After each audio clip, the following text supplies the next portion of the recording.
Norway کا معروف dance group quick style اب پاکستان میں بھی اپنے فن کا جادو پہنچ گیا ہے۔ Quick Style Coke Studio Pakistan کی دعوت پر یہاں پہنچا ہے۔ سوشل میڈیا پر کوئک اسٹائل کی مزار قائد پر حاضری کی تصویر وائرل ہو رہی ہے۔ کوئک اسٹائل نے بھی کراچی میں اپنی موجودگی کی تصدیق کر دی ہے۔ ڈانس گروپ کے 2 ارکان سلیمان ملک اور بلال ملک پاکستانی نژاد نارویجین ہیں۔ نارویجین گروپ پاکستان میں مختلف تدریسی اور فنی اداروں کے ساتھ مشہور مقامات کا دورہ کرے گا۔ کوئک اسٹائل نے کوک اسٹوڈیو 14 کے گانے کنایاری پر اپنی پرفارمنس سے انٹرنیٹ پر دھوم مچا رکھی ہے۔ معروف شوبز شخصیت فلمی اداکار ٹی وی میزبان ٹونی نوید رشید دل کا دورہ پڑنے سے انتقال کر گئے۔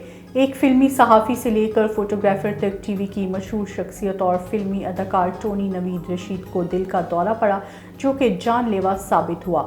ٹونی نے اپنے کیریئر کا آغاز ایک انگریزی زبان کے اخبار کے ثقافتی رپورٹر کے طور پر کیا۔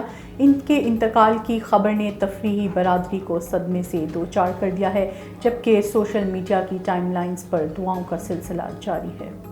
لالی ووڈ اداکارہ صبا قمر نے اپنی بے مثال اداکاری صلاحیتوں سے کملی میں پرفارم کرکے بھارتی فلم فیسٹیول میں بہترین اداکارہ کا ایوارڈ اپنے نام کر لیا۔ یہ ایوارڈ جیتنے کے بعد اداکارہ نے پاکستان کا سر فخر سے بلند کر دیا ہے۔